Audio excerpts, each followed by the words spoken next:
बिस्मिल्लाहिर्रहमानिर्रहीम। तो जी हाँ पाकिस्तानियों, पीएसओ ने अपना पहला electric vehicle charging station Islamabad के अंदर बना लिया है। जी हाँ, अब अटक ऑयल के बाद पीएसओ ने भी अपना इलेक्ट्रिक चार्जिंग स्टेशन पाकिस्तान में बनाना शुरू कर दिए हैं। ये जवाब है उन इंडियन लोगों को जो नीचे कमेंट सेक्शन में हंसते थे कि क्या पाकिस्तान में क्या चलेगा इलेक्ट्रिक चार्जिंग, इनके पास तो इलेक्ट्रिसिटी भी नहीं है। तो भैया यहाँ पर देख लो, यहाँ पर अब अटक ऑयल के बाद पाकिस्तान स्टेट ऑयल भी इलेक्ट्रिक व्हीकल चार्जिंग स्टेशन और इस पूरे इंफ्रास्ट्रक्चर का हिस्सा बनता चला जा रहा है। तो भाई लोगों, वीडियो के अंदर ही आप लोगों को सारा बताऊंगा ना कि ये इलेक्ट्रिक स्टेशन कहां पर बना, कितनी कैपेसिटी है, फ्यूचर क्या होने वाला है, तमाम डिस्कशन करेंगे वीडियो के अंदर। तो आज लाइक करो यार, सबसे इंपॉर्टेंट बात इस वीडियो की, आज लाइक करना है और शेयर करके इतना फैला दो ताकि तमाम पाकिस्तानियों का सर फख्र से बुलंद हो जाए।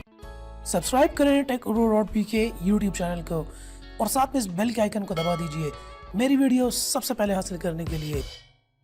जी हाँ पाकिस्तानियों, खुशखबरी है, पाकिस्तान स्टेट ऑयल, ये पाकिस्तान की सरकारी एजेंसी जो कि ऑयल की कंपनी है, इन्होंने अपना पहला इलेक्ट्रिक चार्जिंग स्टेशन इस्लामाबाद के अंदर बना दिया है। आपको ये भी बताता चलूँ कि पीएसओ जो है वो पाकिस्तान की सबसे लार्जेस्ट ऑयल मार्केटिंग कंपनी भी है और यहाँ पर पीएसओ भी जो है अपना पूरा का पूरा हिस्सा डाल रही है पाकिस्तान के सस्टेनेबल फ्यूचर के अंदर। इस इलेक्ट्रिक स्टेशन को पीएसओ ब्रांड नेम कर रहा है पीएसओ इलेक्ट्रिको के नाम से, और ये जो है पीएसओ के कैप्री गैस स्टेशन यानी F7 इस्लामाबाद के अंदर इस पीएसओ इलेक्ट्रिको का भी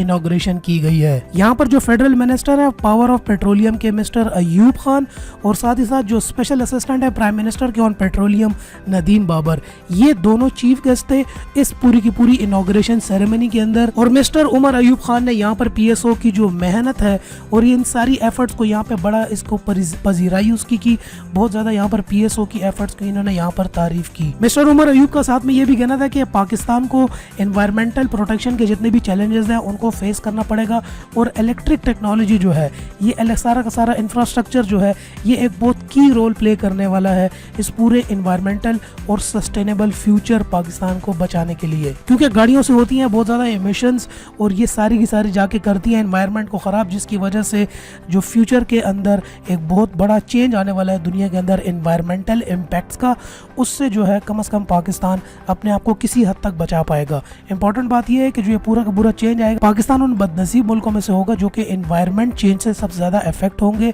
तो अभी अगर हमने ये ज़रूरी डिसीजंस ना लिए तो पाकिस्तान को आगे जाके बहुत ज़्यादा नुकसान हो सकता है। उमर अयूब का साथ में ये भी कहना था कि ईवी मैन्युफैक्चरिंग यूनिट्स भी जो हैं वो भी सारे के सारे पूरे के पूरे मुल्क के अंदर under the national electric vehicle policy के मुताबिक और उसके तहत बनाए जाएंगे, जो कि बहुत ज़्यादा जॉब की अपॉर्चुनिटीज़ भी यहाँ पर क्रिएट करेंगे। और अब सरकारी कंपनीज के अलावा प्राइवेट सेक्टर भी जो है बहुत ज्यादा इंटरेस्ट ले रहा है इस पूरे के पूरे इंफ्रास्ट्रक्चर के अंदर। साथ ही साथ जो स्पेशल असिस्टेंट है प्राइम मिनिस्टर के ऑन पेट्रोलियम नदीम बाबर का कहना था कि यहाँ पे पाकिस्तान जो है अब आगे जा रहा है, Pakistan is moving forward overall air pollution की रिडक्शन के लिए। इनका साथ में ये भी कहना था कि ये इलेक्ट्रिक व्हीकल का जितना भी इंफ्रास्ट्रक्चर है, ये जो गाड़ियाँ पाकिस्तान के अंदर आ रही हैं, ये प्राइम मिनिस्टर के जो विजन है क्लीन एंड ग्रीन पाकिस्तान, उसको पूरा करने का, उस गोल को पूरा करने के अंदर ये सारी चीजें जो है बहुत ज्यादा हेल्पफुल और मददगार साबित होंगी। इनका साथ में ये भी कहना था कि गवर्नमेंट सपोर्ट भी कर रही है, जितने भी स्टेक होल्डर्स इसके अंदर इन्वॉल्व है, जितनी प्राइवेट कंपनीज हैं, जो बाहर की कंपनीज हैं,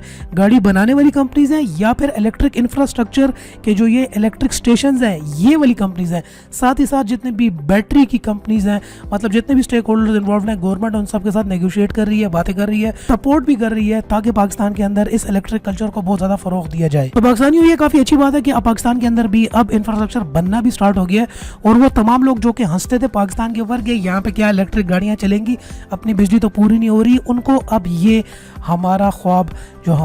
था इलेक्ट्रिकल टेक्नोलॉजी का और पाकिस्तान के अंदर इलेक्ट्रिक गाड़ियों रोड के ऊपर दौड़ाने का, ये शर्मिंदा ताबीर होता हुआ अब नजर आ रहा है। क्योंकि गवर्नमेंट के साथ साथ अब प्राइवेट इलेक्ट्रिक कंपनियां भी इस दौड़ के अंदर शामिल हो गई हैं और इसके अलावा बहुत ज़्यादा जो है बाहर की कंपनीज हैं जो कि इलेक्ट्रिक गाड़ियाँ पाकिस्तान के अंदर बहुत ही जल्द लॉन्च करने वाली है। क्योंकि पाकिस्तान की जो ऑटो इंडस्ट्री है ये एशिया के अंदर सबसे फास्टेस्ट ग्रोइंग है और यही सोने की चिड़िया है, मतलब बाहर वाले ब्रांड्स के लिए अपनी जो है इलेक्ट्रिक गाड़ियाँ पाकिस्तान के अंदर पुश करके सेल करने के लिए। उम्मीद करता हूँ आज की वीडियो आपको थोड़ी बहुत पसंद आई होगी, थोड़ी बहुत नॉलेजेबल मिली होगी। पसंद आई है तो लाइक करना यार, अगर शेयर नहीं करोगे तो इतनी अच्छी न्यूज़ दूसरों को किस तरह मिलेगी। अपने इजहार करो अपने ख्यालात का नीचे कमेंट सेक्शन के लिए आ रहा हूँ सबके कमेंट्स पढ़ने के लिए, देखता हूँ आप लोग क्या सोच रहे हो। नेक्स्ट वीडियो में फिर आपसे मुलाकात होती है, तब तक के लिए अपना ख्याल रखिएगा and finally thanks for watching.